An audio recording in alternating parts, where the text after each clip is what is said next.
lineup for today on The Now. It's that time of year when people start showing up sick to work. Why you may not be doing your company a favor by doing this. And the classic messages used in tobacco product marketing are shifting from pushing cigarettes to pushing e-cigarettes. Why they work and the new restrictions that could be coming. Also, esports are getting so big, recruiters are now working with elite gamers. How they're helping them pay for college with their skills. Welcome to The Now Indy. I'm Amanda Starrentino. Today, the Wayne Township and Bargersville Fire Departments carried out a joint training on grain bin rescue. Using the latest equipment, teams simulated an emergency rescue.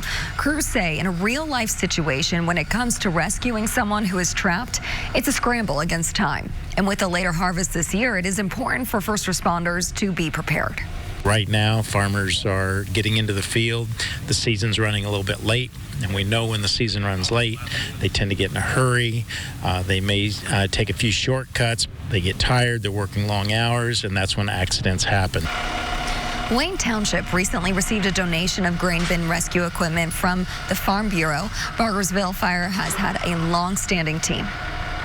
The number of people dying from an opioid overdose in Indiana is dropping. RTV6 real-time editor Andrew Smith created this chart showing that opioid overdose deaths fell in the state last year. And so far this year, the numbers are again trending downward. Lawmakers like Republican Indiana Senator Todd Young are especially pleased with this trend. Last year, he was a key sponsor of several bills that became law, including an $8.5 billion commitment to fighting opioid abuse. Of course, we've seen in the state of Indiana some remarkable progress made on account of the doctors and local community heroes who are serving those who become addicted to this substance. But this is a rare bipartisan measure where we've been able to dedicate, from what I hear on the ground, sufficient resources to help, I think, turn the corner on what is still a major public health challenge. We spoke with different agencies and people to find out what is being done in Indiana to help fight the ongoing epidemic. You could read that story and find information on resources throughout the state on the IndyChannel.com or in the RTV6 app. We've had skies of gray across central Indiana today and a couple of light rain returns on radar, but the trade-off, we've had a lot less wind than in the last couple of days. Satellite and radar right now shows that blanket of cloud cover. There's a little bit of that light rain and some sprinkles that have made their way into the southern portions of the RTV6 area from around Bloomfield and Greene County, stretching just south of Bloomington around Lake Monroe through Nashville and into Columbus. Those will continue to try and drift to the north, but most of us are going to be staying dry this evening, kind of brightening things up a little bit. Looking at that fall color really popping now here in Brown County. You're almost seeing more oranges and reds than you are any green on the trees. Temperatures, they've been locked into the 50s in much of the area. The exception, Muncie, you're at 60 degrees, but 57 right now in Bloomington. Indianapolis coming in at 56 degrees. We're 1 week away from Halloween, so if you are going to be heading out to some of those haunted houses this evening, yeah, that sun sets before 7 o'clock now. We'll have mostly cloudy skies, those temperatures in the 50s. Weather's all quiet now. That changes, though, for the weekend. More on that in a few minutes. Annie? A lot of people are talking about the bill the House just passed, making animal cruelty a federal felony crime. Right now, under federal law, only animal fighting and making and distributing videos of animal abuse is illegal. The Preventing Animal Cruelty and Torture Act would make it illegal everywhere to commit the actual acts of violence on an animal. We're talking the most heinous crimes. It doesn't cover things like neglect. State laws are in place for that. We talked to the president of the Humane Society Legislative Fund about the purpose behind this bill. This is a situation where FBI profilers knew decades ago that the bottom line is individuals who engage in these heinous acts of animal cruelty oftentimes go on to commit violent acts against humans. Penalties under the PACT Act would be 7 years in prison and or a $250,000 fine. Some state animal cruelty laws also include mental health evaluations or treatment. This federal bill does not.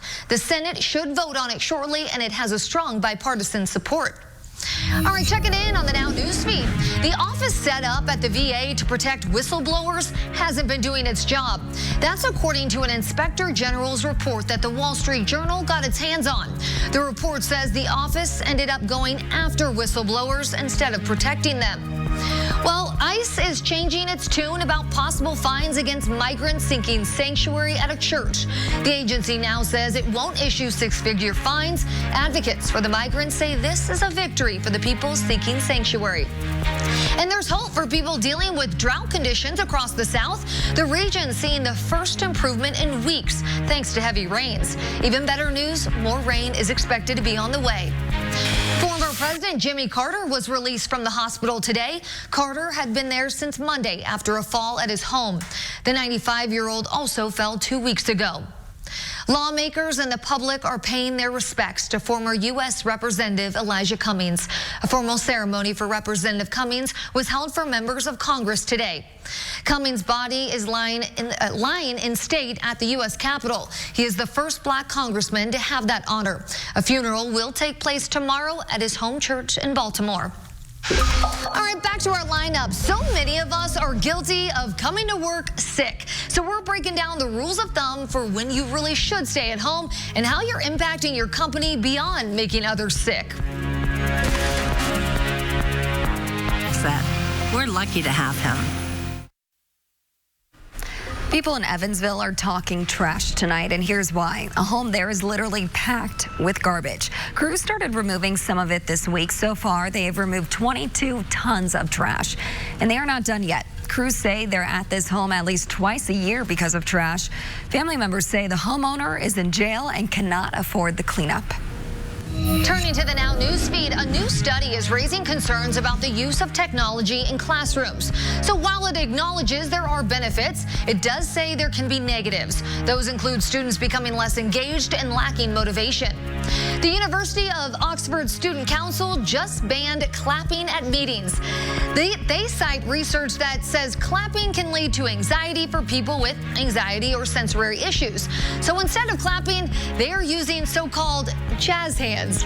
A new study says Uber drivers aren't getting their fair share when it comes to tips. The Bureau of Economic Research found 60% of riders who normally use the service didn't tip. And when people tipped, the average was about 25% on the ride.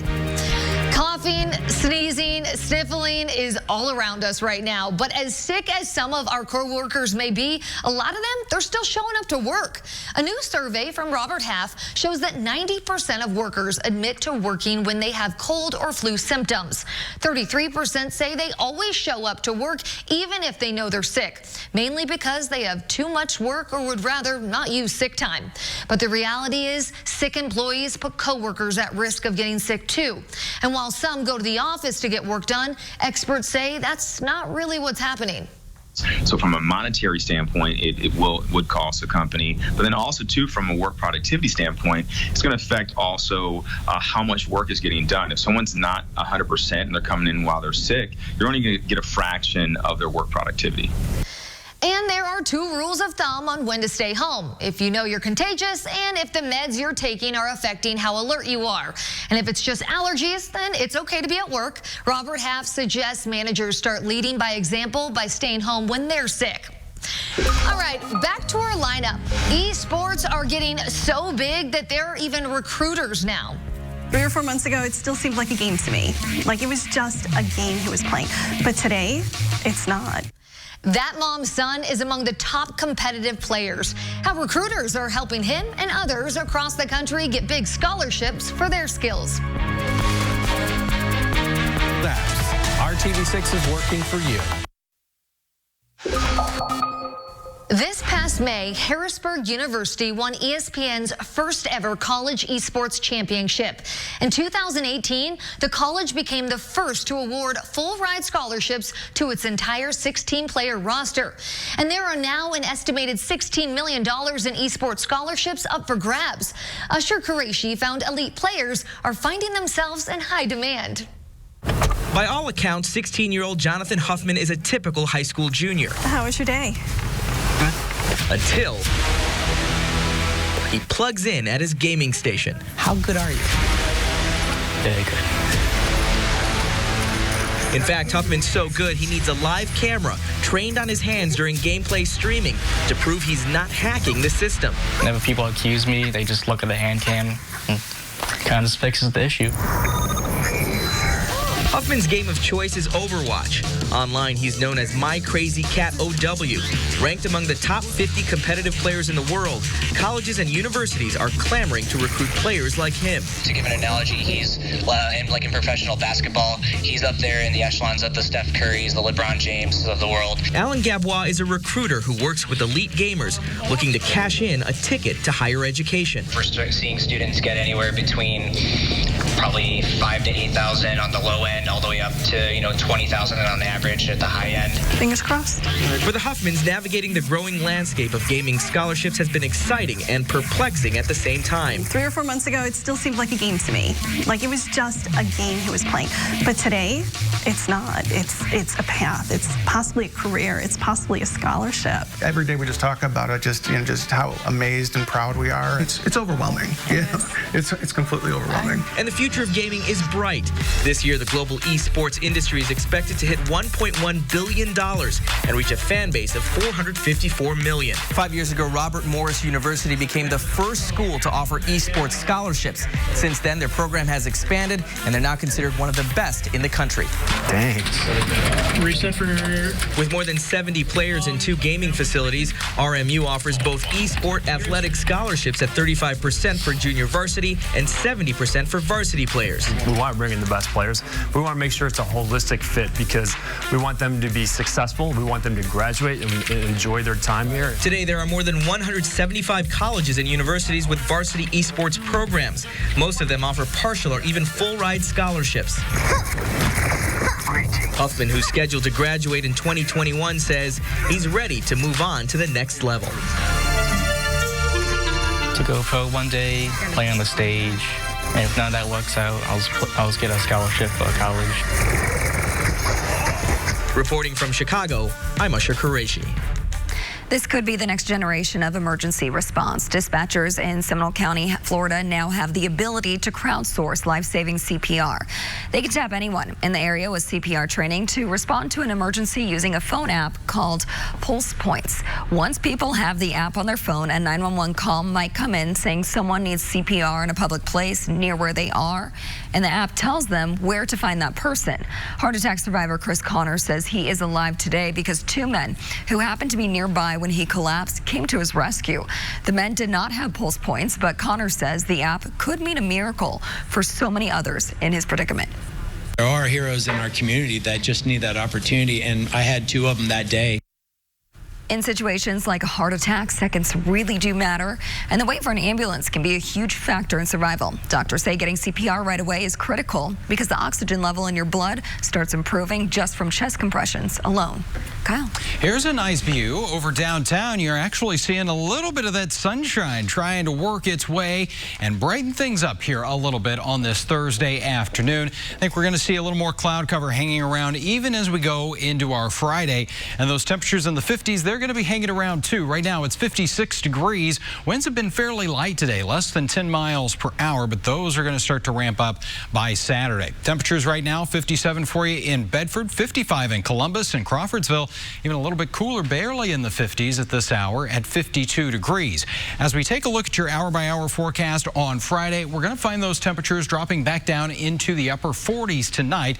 There's that cloud cover that's going to be around throughout the day, and temperatures making their way back into the 50s. Your lunch hour, 54 will be the temperature. The wind stays light tomorrow, and we'll get back to right around the 60-degree mark. Most of us not quite there, especially around Rockville, Greenwood at 59, Kokomo at 58 degrees, but lower 60s will do it in Columbus and Rushville at 60. So it'll feel a little bit better, even though we're going to have the cloud cover around. Saturday, that's the next time we're going to get into some impactful weather here. And we're talking about quite a bit of rain coming our way, 1 to 3 inches. Some areas could see a little more than that, just depending on exactly how this is going to set up. It is going to be breezy. Those winds return out of the east around 15 miles per hour with some gusts around 30 miles per hour. So here's a look at TrueCast. 7 o'clock Saturday morning, you see that area of rain near and south of Interstate 70. So it will spread in from the south as we get late morning into the early afternoon. there are some of those pockets of heavier rain, possibly a couple of rumbles of thunder in here, but we're not anticipating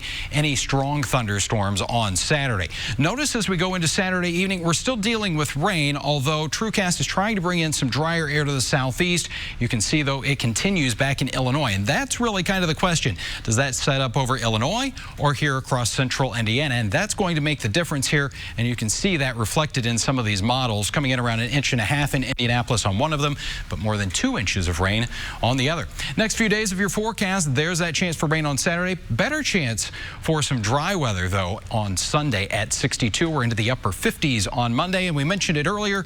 We are just a week away from Halloween. Right now, it looks like it's going to be a chilly day. 45, chance for a few rain and snow showers. Annie. Checking in on the Now News feed, there's a call from some Democratic lawmakers for the FTC to investigate Amazon.